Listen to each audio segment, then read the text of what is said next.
Assalamualaikum, salam sejahtera. Terkini kami bawakan pada ketika ini ialah kemas kini ataupun perkembangan terkini COVID-19 di Malaysia.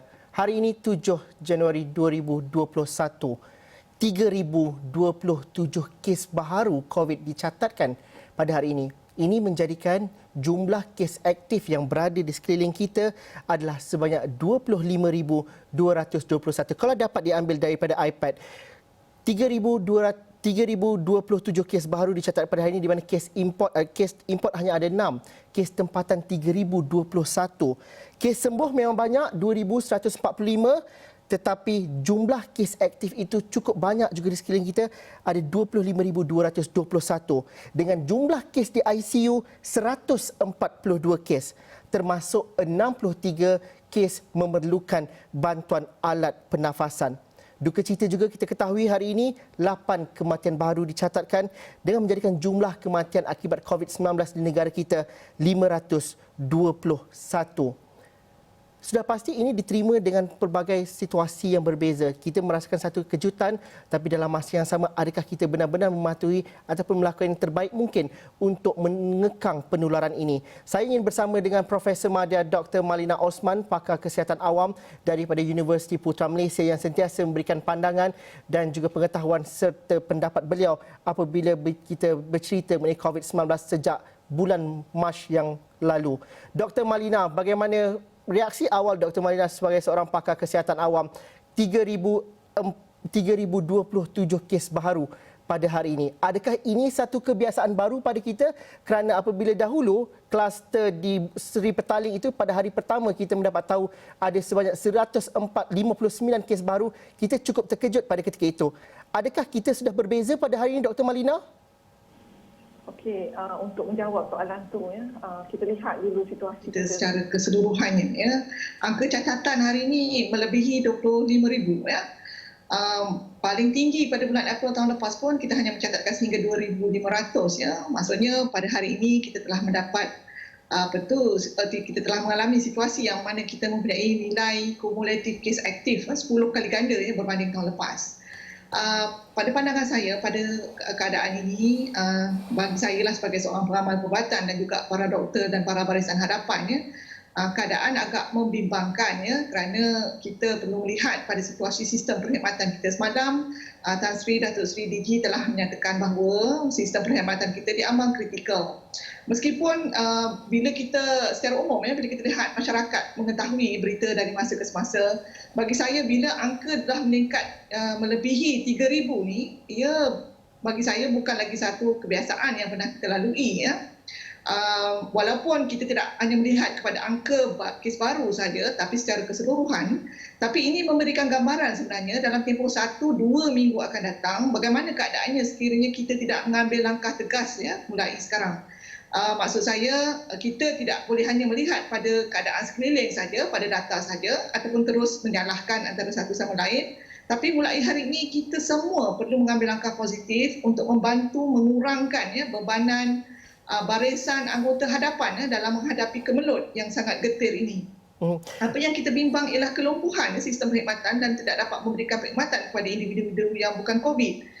Jadi sehubungan itu, walaupun kita tidak dapat membantu secara langsung anggota barisan hadapan, tapi kita perlu bantu mereka dengan patuh pada SOP. Saya rayu pada setiap individu kita jangan pandang mudah kepada isu jangkitan ini kerana ia akan melibatkan sistem perkhidmatan kita secara keseluruhan. Doktor mungkin dapat memberikan gambaran kalau sistem kesihatan kita lumpuh itu bagaimana? Kita masih lagi ingat, harapnya kita tidak terlupa bagaimana keadaan di Itali pada bulan Mac, di mana kita melihat bahawa petugas kesihatan terpaksa memilih pesakit mana yang perlu dirawat kerana COVID-19. Adakah itu gambarannya terhadap lumpuhnya sistem kesihatan, dan juga bagaimana kita melihat kepada angka itu juga memberikan kepada persediaan barisan harapan untuk mampu merawat. Kerana kalau pada hari ini juga kalau mereka yang berada pada tahap 1 atau tahap 2 COVID-19 diminta untuk kuarantin di rumah dan sebagainya. Jadi bagaimana kita perlu, bukan menakutkan tetapi realiti yang kita akan hadapi kalau lengkung itu, angka itu tidak dikurangkan. Apa yang berlaku ialah apabila sistem perkhidmatan kita mencapai ambang ataupun nilai kritikal mampu menampung sejumlah pesakit yang masuk hospital, apa yang berlaku ialah akan berlaku di situ pertimbangan untuk memikirkan pesakit mana yang perlu mendapat rawatan secara intensif. Ya, seperti mana yang pernah kita bincangkan sebelum ini, apa yang berlaku dengan jangkitan COVID-19 ini ialah keadaan tersebut betul komplikasi boleh berlaku secara mendadak. Ya. Mereka yang mungkin pada asalnya demam biasa, ya, sesak nafas sikit-sikit, tapi kemudian keadaan klinikal yang mungkin akan berubah secara tiba-tiba dan memerlukan rawatan rapi di dalam ICU. Tapi kalau kita bayangkan, kalau sistem dah penuh, ya, maksudnya bed semua, katil semua telah digunakan untuk pesakit-pesakit. Jadi keadaan tersebut akan membawa kepada keadaan doktor terpaksa memilih siapa yang lebih patut diutamakan. Jadi mereka yang mungkin berisiko dan dari segi jangkaannya memang sukar untuk diselamatkan, akan dikeluarkan, ya, dari senarai yang menunggu kemasukan ke ICU. Itu satu keadaan. Satu keadaan lagi, kita bayangkan kalau seorang individu tu mengalami kecemasan seperti serangan sakit jantung, ya, kelemahan jalan raya ataupun sebarang keadaan kecemasan yang memerlukan ICU. Sekiranya ICU kita penuh, mereka-mereka yang bukan COVID yang memerlukan rawatan ini tidak dapat diberikan rawatan di dalam sistem perkhidmatan hospital. Jadi kita sedaya upaya cuba mengelakkan keadaan sedemikian. Itulah sebabnya kita merayu bersungguh-sungguh, ya, supaya kadar jangkitan ini dapat dikurangkan, dan dengan itu juga mereka yang dirawat di hospital dapat dikurangkan dan memberikan kelegaan kepada anggota kaki tangan kesihatan kita untuk merawat mereka yang benar-benar memerlukan rawatan. Doktor, 63 pesakit di ICU memerlukan alat bantuan pernafasan. Ianya bukan sekadar meletakkan pesakit dan juga dirawat dengan alat bantuan pernafasan, tetapi perlukan pasukan khas, dan itu perlu kita fahami, bukan sekadar 63 sahaja angkanya. Mungkin doktor dapat kongsikan bagaimana keadaan yang sebenarnya dan juga keperluan untuk merawat mereka yang berada di ICU dan mereka yang memerlukan alat bantuan pernafasan, dan di mana tahap kita? Okey, kalau berdasarkan pengalaman saya dululah semasa saya berkhidmat di hospital, ya, walaupun kita ada seorang saja, ya, pesakit, ya, yang memerlukan rawatan secara intensif, ya, kita punya tenaga seluruh mereka yang terlibat, ya, dalam konteks untuk menyelamatkan pesakit tersebut, ya, akan dikerah, ya, pada waktu tersebut, ya. Jadi saya sebenarnya tak dapat membayangkan, ya, situasi kaki tangan hospital pada masa ini bila mereka terpaksa menghadapi pelbagai, ya, jenis pesakit yang perlu diselamatkan, ya, terutama ketika wabak pandemik pada waktu ini. Kerana dalam konteks kita untuk merawat pesakit secara kecemasan, banyak perkara-perkara yang perlu dipertimbangkan, ya. Tapi dalam masa yang sama, anggota kesihatan ini juga perlu melindungi diri mereka sendiri, ya. Kalau kita dapat bayangkan kita memakai satu suit, ya, yang agak merimaskan dan dalam temperature ataupun suhu yang agak tidak menyelesaikan, sebenarnya agak sukar sebenarnya kita untuk memfokuskan kepada apa yang kita lakukan, dan keadaan ini memang merupakan satu cabaran yang sangat hebat. Dan pada pandangan saya lah, ya, untuk melihat keadaan ini dengan lebih terperinci, kita boleh membayangkan kalau kita terpaksa menghadapi kapasiti, ya, melebihi kemampuan kita, lebih daripada kemampuan yang kita boleh lakukan. Pada pandangan saya, kalau saya kata kes berterusan, ya, meningkat, ya, mungkin tidak dapat dielakkan, ya, kita punya kaki tangan juga akan mengalami fenomena exhaustion ataupun keletihan sehingga sukar untuk menumpukan fokus mereka untuk merawat pesakit. Kita akui bahawa peningkatan kes ini juga kerana banyak ujian saringan yang dilakukan secara berkala di kluster-kluster tertentu. Kita ada ratusan kluster yang aktif pada hari ini. Dan juga ada juga inisiatif-inisiatif yang dilakukan oleh individu-individu perseorangan yang merasakan bahawa mereka takut mereka lakukan ujian pada hari ini. Dan itu inisiatif yang mungkin tidak ada 10 atau 12 bulan yang lalu. Tapi doktor, dalam masa yang sama, selain daripada perkara ujian angka yang tinggi kerana ujian ini dilakukan secara banyak, apa lagi perkara yang boleh dilakukan secara kendiri oleh masyarakat pada hari ini? Kerana ada kalinya masyarakat mengatakan bahawa vaksin akan ada nanti. Mungkin kita tidak terkena ataupun kita boleh dirawat perkara ini. Ini perkara-perkara norma baru yang menjadi ketakutan terhadap COVID itu tidak seperti dahulu, doktor. Okey, pada pandangan saya lah, ya, keadaan sebenar yang berlaku di peringkat lapangan, ya, di kalangan masyarakat kita ialah kita selalu mengambil mudah, ya, apabila berjumpa dengan mereka-mereka yang kita biasa bertemu, ya, dan menyebabkan kita membuat kadang-kadang perkumpulan kecil, bersembang, ya, makan bersama tanpa mengedahkan, ya, sebarang SOP ataupun cadangan-cadangan nasihat untuk mencegah jangkitan. Jadi keadaan seperti itu sebenarnya bila sedikit demi sedikit dia menjadi bila seorang lain melihat, seolah menjadi kelaziman, sehingga menyebabkan kita terlupa bahawa sebenarnya kita masih lagi berada dalam wabak, ya.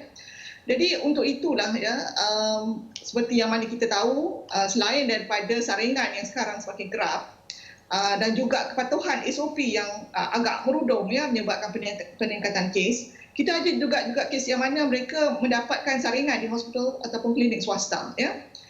Pada pandangan saya, mereka yang mendapatkan saringan di klinik ataupun hospital swasta ini juga perlu mengambil langkah berjaga-jaga ya.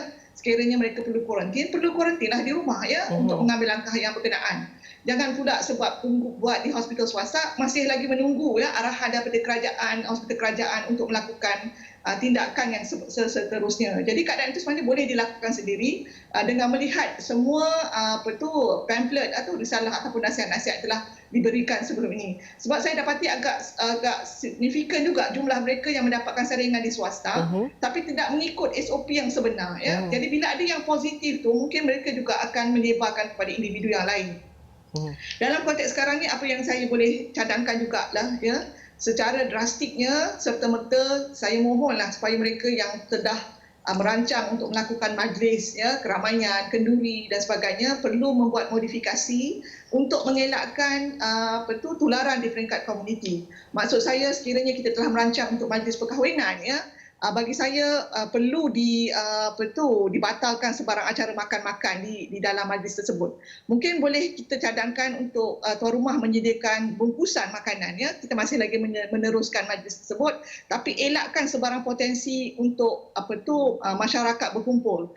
Dalam konteks ini juga saya suka nak berkongsikan mana-mana agensi yang mempunyai SOP dengan sistem pemantauan yang baik ya, contohnya di masjid, boleh meneruskan aktiviti mereka seperti biasa. Tapi yang lain-lain yang berkenaan tanpa sistem pemantauan, saya harap aktiviti tersebut dapat dihentikan serta-merta. Prof, angka itu cukup tinggi 3,027 dan perlukan satu tindakan serius dilakukan. Semalam kita dapat juga beberapa kabar katanya berpertimbangan untuk melakukan PKP dan sebagainya. Saya ingin mengambil sedikit lagi masa Prof sebentar lagi, minta kekal di talian kerana ini hari pertama kita melihat kepada angka yang begitu tinggi. Kita ingin berbincang lagi, minta kekal di talian. Saya ingin bertanyakan apa tindakan serius yang kita perlu lakukan selepas ini. Kita berhenti dulu Prof. Kita akan bersama dengan Prof Mahdia Dr. Malina Osman selepas ini.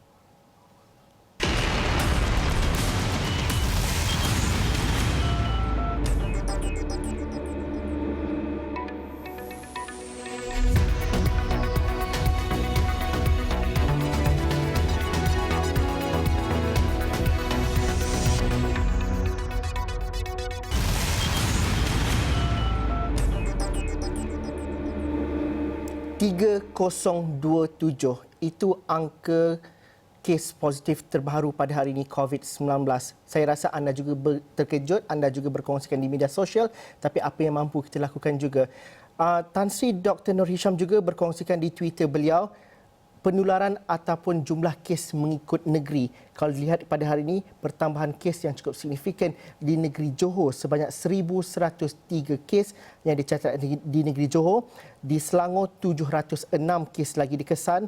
Di wilayah ataupun di Sabah sebanyak 493 kes baru dikesan pada hari ini dan juga di wilayah Persekutuan sebanyak 316 kes baru yang dicatatkan pada hari ini. Negeri lain Pulau Pinang pertambahan 11 kes dan juga beberapa negeri lain juga angkanya masih lagi berada dalam zon yang perlu berjaga-jaga. Profesor Mahdia Dr. Malina Osman masih lagi bersama dengan saya di talian melalui Skype pada kali ini. Terima kasih Prof Malina kerana masih lagi bersama dengan kami. Dengan angka yang sebegini, dengan kehidupan kita yang mungkin merancang pelbagai perkara di awal tahun ini, doktor mengatakan tadi, kata hentikanlah dahulu kalau ada kenduri kendara. Tetapi kita dah sebulan lebih, tepatnya hari ini, sebulan dah boleh merentas negeri dan angka itu juga cukup signifikan meningkatnya dekat situ. Cuti ujung tahun lepas juga mungkin menyumbang kepada angka yang kita dapat pada hari ini. Lantas, apakah ketetapan yang serius yang perlu dilakukan pada ketika ini, baik di peringkat pembuat dasar dan juga masyarakat secara keseluruhannya? Okay, secara umum, pada saya perlu dikenakan larangan rentas negeri ataupun daerah bagi zon-zon yang telah diisytiharkan sebagai zon merah. Ya. Dan dalam masa yang sama, kita perlu juga melihat kepada SOP untuk tambah baik. Sebab pada pandangan saya terdapat sedikit kekeliruan ya, antara PKPB dan juga PKPP. Ya. Kalau kita lihat di situ, prosedurnya sama. Ya. tak ada banyak beza kecuali pada SOP keramaian yang melibatkan sejumlah individu. Dan seperti yang saya nyatakan tadi, SOP itu kita boleh bagi pada dua, SOP yang ada badan pemantau dan ada SOP yang tiada badan pemantau. Pada pandangan saya, untuk semua aktiviti-aktiviti yang tidak ada pemantauan, maka kita perlu hentikan serta-merta dan digantikan dengan sesuatu keadaan sekiranya kita dapat memberdayakan sesuatu badan untuk membantu dalam konteks pemantauan. Tapi dalam konteks kita hari ini, pada saya memang kita perlukan pemantauan sebab dari cerapan saya sejak PKPB di Selangor ni bulan Oktober lepas sehinggalah sekarang, bagi saya kebanyakan individu dalam masyarakat gagal untuk melakukan pemantauan kendiri. Lagi kita kata jangan lagi ramai yang keluar beramai-ramai dengan anak-anak kecil dan kadang-kadang dengan individu-individu yang mungkin terdedah untuk mendapat jangkitan yang teruk terutama warga emas dan juga mereka yang mungkin mendapat penyakit kronik. Keadaan ini sebenarnya agak memerlukan komitmen dari setiap individu. Pengalaman saya dalam bidang kesihatan awam ni, konteks pencegahan ni sangat bergantung kepada tingkah laku dan juga cara tindak kita individu bagaimana kita melakukan sesuatu tindakan tu. Jadi ia tidak boleh tidak lari daripada konteks yang mana kita perlu mengamalkan satu tindak balas tingkah laku yang baik dalam konteks kita untuk mengelakkan diri kita dari mendapat jangkitan. Kita tidak boleh rasa tak apalah, kita seorang je mungkin tak akan jadi kot tingkat itulah sebenarnya yang menyumbang kumulatif terhadap berlakunya jangkitan-jangkitan di peringkat masyarakat dan juga menyebabkan adanya kluster baru. Pada pandangan saya, kita tidak boleh lagi menganggap bahawa masalah COVID ni adalah masalah kerajaan sahaja yang perlu memikirkannya tapi kita sendiri, semua individu kita tidak terlepas daripada melaksanakan tanggungjawab bagaimana untuk mengelakkan diri masing-masing dari mendapat jangkitan. Sekiranya ada tindakan di peringkat kerajaan memungkinkan Perintah Kawalan Pergerakan yang kita lalui satu ketika dahulu dilaksanakan pada ketika ini dengan angka kes aktif lebih 25,000 kes ini, Prof. Adakah rakyat akan menerimanya dan juga rakyat menjayakannya dengan sebaik mungkin? Pada pandangan saya tak boleh nak jawab soalan tu secara menyeluruh. Kita berharap masing-masing dapat melaksanakan apa yang dicadangkan dan dinasihatkan oleh kerajaan. Yang penting sekarang ni yang kita kena tahu bahawa implikasi kalau kita tidak mengambil langkah pencegahan. Apa yang berlaku? Kes akan terus bertambah dengan angka 3,000 ni. Saya harap ianya tidak akan meningkat kalaupun dia kekal pada 3,000 hingga 2,000, tekanan dari peringkat sistem perkhidmatan kesihatan masih wujud Yang penting sekarang ni kita kena turunkan angka 3,000 tu kepada 3 angka dan seterusnya kepada 2 angka Tapi apa jadi kalau 3,000 tu meningkat lagi dan seterusnya meningkat lagi, dan ini akan menyebabkan tekanan demi tekanan kepada sistem perkhidmatan kita. Dan kita boleh lihat implikasinya itu nanti akan menjurus juga kepada seluruh masyarakat apabila sistem kesihatan itu tidak dapat dijalankan dengan sepenuhnya. Untuk itu jugalah saya berharap menasihatkan semua individu dapat mengambil langkah ini dengan serius, dan bagi saya kita hentikanlah membuat komen-komen negatif maksudnya menyalahkan kluster itu, kluster ini, menyalahkan orang yang pergi bercuti. Pada saya yang sudah berlaku tu kita biarkan, dan mungkin bermula sekarang ni kita adakan satu sikap yang positif persepsi yang mana kita hendak melakukan sesuatu yang terbaik membantu negara dalam untuk keluar dari kemelut pandemik COVID-19 ni. Kita memang mengharapkan vaksin dapat sampai secepat yang mungkin, tapi sementara menunggu vaksin itu sampai, tindakan segera daripada kita perlu dilakukan, dan ini tidak terkecuali untuk semua orang. Keadaan ini bagi saya perlu ditekankan dengan sebaik-baiknya, dan kita perlu meninggalkan semua persepsi negatif dan kita harap dapat membantu anggota petugas barisan hadapan kita dengan sebaik-baiknya. Tapi dalam masa yang sama mungkin kita perlu menguruskan persepsi kita dan juga menguruskan ekspektasi kita pada hari ini, Prof. Bagaimana kalau kita melihat kepada dalam sidang media Tan Sri DG semalam juga mengatakan bahawa kemungkinan angka ini terus meningkat dalam minggu ini dan juga minggu hadapan sudah dijangka. Berdasarkan Arnold juga, kemungkinan kita akan kekal dengan 3 digit ini. Itu adalah sesuatu yang sudah dijangka dan juga sudah diunjurkan. Dan juga dalam masa yang sama, bagaimana dengan adanya vaksin, tak ada vaksin, bagaimana masyarakat perlu memahami bahawa inilah realiti dalam seminggu dua ni yang perlu kita usaha untuk kurangkan. Bagaimana kita uruskan minda kita, Prof, pada hari ini? Pada pandangan saya, kita perlu membayangkan anggota kesihatan perubatan yang mentukus lumur sekarang ni menyelamatkan nyawa, merawat dan juga menguruskan mereka-mereka di pusat kuarantin adalah sebahagian daripada keluarga kita. Mereka berkorban masa, berkorban kemungkinan juga akan dijangkiti. Kalau kita perhatikan keadaan ini, kalau saya kata anggota keluarga yang sangat kita kasihi terlibat dengan aktiviti-aktiviti ini akan menimbulkan keinsafan di hati kita. Betapa sukarnya tindakan yang perlu dilakukan dalam mendepati situasi yang sangat getir ini. Pada pandangan saya, kita perlu merasa simpati, rasa kasihan dengan keadaan yang berlaku ini, dan dalam masa yang sama kita semua perlu mengelakkan diri kita ni daripada dijangkiti. Elakkan daripada kemungkinan-kemungkinan terdedah kepada bahaya potensi untuk mendapat jangkitan dari keadaan-keadaan yang tak dapat dielakkan. Pada pandangan saya, keadaan tu mudah saja. Tinggal lagi sebenarnya kita bergelut dengan kehendak kita. Kita rasa itu adalah kita punya hak, kita nak keluar, pergi membeli belah dengan keluarga, pergi bercuti dan sebagainya. Tetapi kalau kita perhatikan bahawa keadaan itu sebenarnya kita boleh pilih.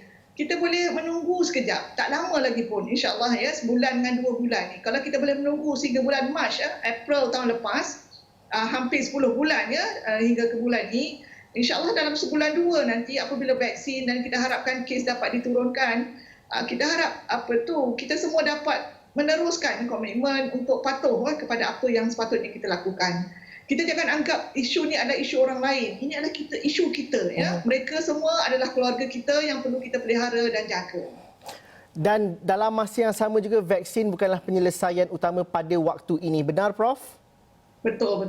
Ia bukannya penyelesaian sebab dalam konteks sekarang ni kita masih menunggu dari segi secara keseluruhan. Sebenarnya kita pernah bincangkan sebelum ni bahawa penghasilan vaksin secara umum agak cepat berbanding dengan kebiasaan sesuatu vaksin itu dihasilkan. Dan apabila ia diberikan kepada setiap individu, ia mengambil masa, sedikit masa yang mana antibody itu akan terhasil. Jadi bukan hari ini kita vaksin, hari itu terus kita akan terlindung dari jangkitan. Dia tidak begitu. Sekurang-kurangnya kita memerlukan 1 hingga 2 bulan barulah penghasilan antibody itu akan terhasil. Dan kita faham fasa untuk mendapatkan vaksinasi ini bukanlah dalam 1 hari, tapi memang ambil masa berhari-hari, memerlukan logistik dan juga kaki tangan yang akan menguruskannya. Dan pada jangkaan saya, untuk jumlah penduduk kita ni dan kapasiti kaki tangan, kita memerlukan beberapa bulan sekurang-kurangnya untuk menghabiskan vaksinasi untuk setiap mereka yang bersedia untuk diberikan suntikan vaksin. Baik, Prof, terima kasih kerana sudi dan sentiasa bersama kami di Esrawani, berkongsikan kepakaran, berkongsikan ilmu bersama dengan kami untuk bercerita mengenai hari ini kes tertinggi dicatatkan COVID-19 di Malaysia, 3,027 kes. Sekian saja untuk terkini pada waktu ini. Pastikan anda juga bersama dengan kami. Perkembangan politik juga kami bawakan, kerana sebentar lagi kami akan bawakan sidang media oleh Tun Dr. Mahathir Mohamad langsung di seluruh platform digital dan juga di platform TV kami. Sekian saja untuk kali ini.